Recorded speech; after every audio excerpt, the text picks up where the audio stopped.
नाही या नको, हे कुठे गेल्या ह्या योजना? या सगळ्या निवडणुकीकरता लोकांच्या समोर फंडे आणले. मला वाटलं दादा काय मला थांबवतात की काय. नाही या नको, हे कुठे गेल्या ह्या योजना? या सगळ्या निवडणुकीकरता लोकांच्या समोर फंडे आणलेत, लोकांच्या भावनेनं हात घातलं, महिलांना सांगितलं 2100 रुपये देईन. अध्यक्ष महोदय, मी जबाबदारीनं सांगतो, आज राज्याच्या डोक्यावर 9,32,000 कोटी रुपये कर्ज आहे. किती आहे? तुम्ही सगळे लबाड आहात. तुम्ही आमच्या बहिणींच्या नावाने खापर बोडताय. बाकीच्यांची काय मतं असतील मला माहित नाही, पण माझं पहिल्या दिवसापासूनचं ठाम मत आहे की हा डोक्यावर कर्जाचा डोंगर झालाय, ह्या आमच्या लाडक्या बहिणींच्या मुळे नाही. लाडक्या बहिणींच्या मुळे नाही. आठवण करा, आज कैलासवासी दादा इथं हजर नाहीत. निवडणुकीच्या पूर्वी सप्लिमेंटरी बजेटमध्ये आपण 46,000 कोटी रुपयाची तरतूद केलेली होती. 46,000 कोटी रुपयाची सरकारने तरतूद केली होती. आज 46,000 कोटी रुपये तुम्हाला लागत नाहीयेत, 32 की 33,000 कोटी रुपये फक्त लागत आहेत. 2,53,00,000 महिलांना 1,500 रुपयाप्रमाणात तुम्ही त्या ठिकाणी निवडणुकीच्या अगोदर 1500 रुपये लाडक्या बहिणीच्या खात्यामध्ये टाकलेत. कुणी न मागता जबरदस्तीने टाकलेत. आज त्यातला आकडा थोडाफार मागं पुढे होत असेल राजे, पण 57 लाख महिलांना तुम्ही वेगवेगळी कारणं सांगून कमी केलं. 57 लाख महिलांना तुम्ही त्या योजनेपासून आता बाजूला केलं. कसा वाढतो आकडा तुमचा? 46,000 कोटी रुपये 2,53,00,000 महिलांकरता लागत होते.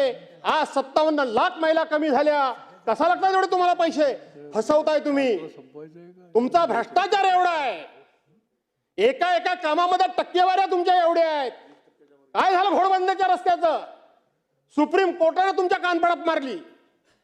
6,200 कोटी रुपयाचं टेंडर तुम्ही काढलं. सुप्रीम कोर्टापर्यंत विषय गेला, डिटेल्स मी सांगत नाही.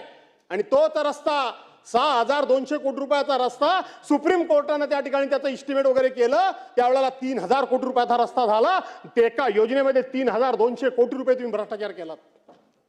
एका योजनेमध्ये अशा 1760 योजना तुम्ही त्या ठिकाणी केल्यात.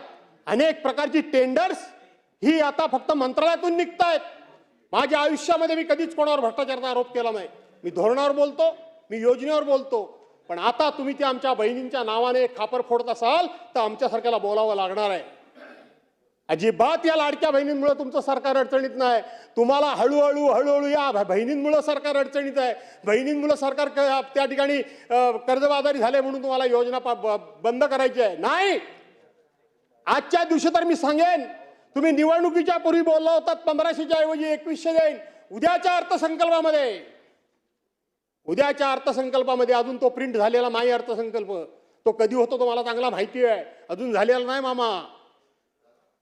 अरे कसा होईल मला माहिती नाही तो कधी होतो तो. आणि म्हणून आता 2100 रुपये द्या. 2100 रुपये. तुम्हीच बोलला होता शेतकऱ्यांची कर्जमाफी. तुम्हीच बोलला होता. कुठला काढला जून महिना शोधून? जून महिन्याला कुठला मुहूर्त येणार आहे? उद्धव बाळासाहेब ठाकरेंना तुम्ही वाटेल त्या पद्धतीने दोष द्या. माझं काही म्हणायचं नाही मला. परंतु कोरोनाच्या कालावधीमध्ये त्या काम केलेल्या माणसानं शेवटी तुम्हाला त्याची जाणीव नसली किंवा आठवण राहिली नसली तरी महाराष्ट्राच्या ते मनामध्ये आहे. पण 2 लाख रुपयाचं कर्जमाफी होतात तुम्ही त्या मंत्रिमंडळामध्ये. 2 लाख रुपयाची कर्जमाफी. त्याच्या अगोदर कर्जमाफी होत होती तेव्हा 73 प्रकारचे दाखले लागत होते. 73 प्रकारचे दाखले लागत होते. पण उद्धव बाळासाहेब ठाकरेंच्या सरकारमध्ये एका ऑर्डरवर 2 लाख रुपयाची कर्जमाफी एका क्षणात शेतकऱ्यांची झाली. कोणाचीही कुठल्याही प्रकारची तक्रार आली नाही आणि भ्रष्टाचाराची पण तक्रार आली नाही. त्यांनी प्रोत्साहनपर योजना, जे प्रामाणिकपणे कर्ज भरतात, आपण ज्यांना भरणं शक्य नाही त्यांना मदत करतो, पण जे प्रामाणिकपणे कर्ज भरतात त्यांना सुद्धा प्रोत्साहन दिलं पाहिजे आणि त्यांना सुद्धा कर्ज भरण्याकरता उद्युक्त केलं पाहिजे. म्हणून 50,000 रुपयाची योजना त्याच वेळेला जाहीर झाली. काढून बघा बजेटचं पुस्तक, सरकार पडलं त्याच वेळेला 6,000 कोटी रुपयाची तरतूद त्या बजेटमध्ये तयार झालेली होती.